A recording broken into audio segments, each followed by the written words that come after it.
At the end of the day, it was a resentment that I had not yet dealt with, that I was dealing with, and my first go-to is whatever's around me right now.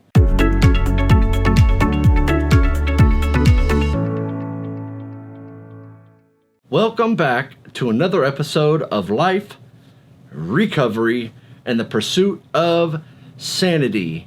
Go ahead and hit that like button, subscribe, and turn on the bell notification so you don't miss another episode. Today's episode is something that happened relatively recently for me. I was reminded of a time with who I thought was a friend. We had some interactions after I had relapsed. We were friends before I relapsed, and then after I relapsed, I'd gotten in with him because he had relapsed too. And so the point of the story isn't to explain about the relapse or what he did or what I did, but how I dealt with it, because it was a real eye opener. So I was feeling like insecure this morning. I mean, we're talking like, I'm like, what in the world is going on? I'm feeling really insecure. And typically what happens is when I start to feel insecure, there's certain things that I can pinpoint immediately that this is where it could be, you know? And so my first go-to is I'm feeling insecure with my relationship with Stephanie and something like that. But as I prayed, as I really kind of dug deeper into where my insecurity was coming from, it had nothing to do with Stephanie. It actually had to do with that I was reminded of this guy that he had worked for me, and then when I relapsed, he relapsed. I made some bad decisions, got in deep with money-wise with him, where I owed him, and so he ended up taking a TV of mine, and some other things that happened. But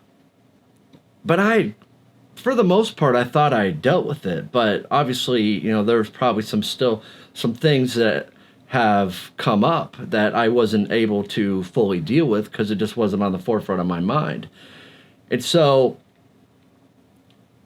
the easy thing to do is to get stuck. So you've identified what is, in fact, is causing an issue. You know, for me, it was insecurity. I was feeling less than. I was feeling I wasn't feeling good about myself. And so I identified that, oh, it's this guy. And so then you start to think about all the things that had happened. And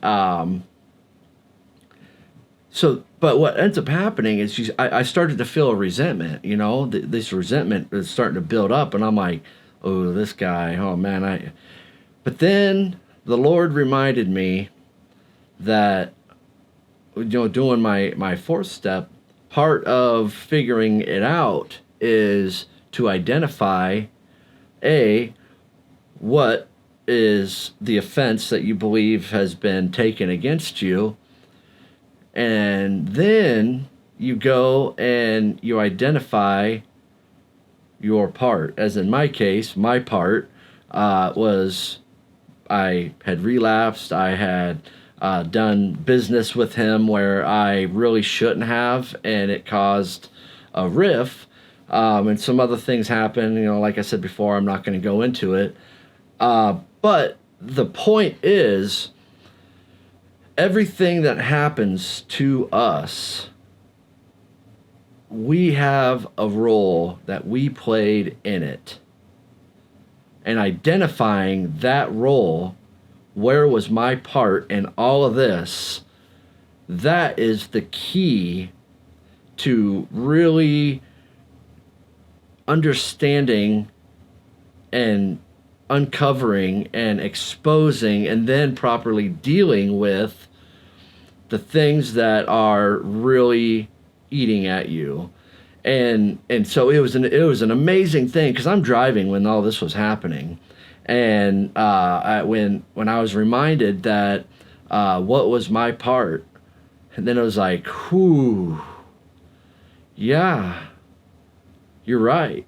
Yes, I can hold on to a grudge if I want to, but it doesn't do him any uh, injustice. All it does is it hurts me. It hurts my psyche. It hurts who I am. I'm holding on to things that really don't matter. They're the past, you know. And one of the coolest sayings I ever heard that I'll share with you, and it's so true. It's so powerful. And if you can really grasp onto this, it will really help you. And it goes, holding on or harboring unforgiveness in your life is like drinking poison and expecting the other person to die. And oh my gosh, that is so true. Because and that's really what was building up. At the end of the day, it was a resentment that I had not yet dealt with, that I was dealing with, and my first go-to is whatever's around me right now. And you know, the obviously, if you've watched any of my videos, you know that my wife and I have had a rough go. She was in a relationship. I was in multiple relationships.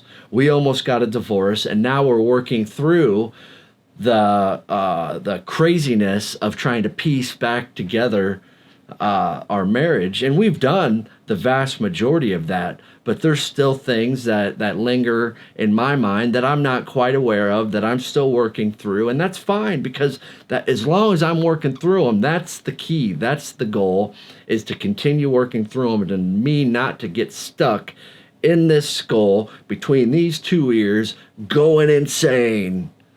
You know, the goal is to work towards sanity, and it's a journey. And I'm very blessed to be in the position that I am right now, that I can identify some of the crazy things. And so if you resonate with some of this, first and foremost, you don't have to do it alone. I want everybody watching this to understand that doing it alone is bad, okay? Seek help, seek a friend, seek out counseling.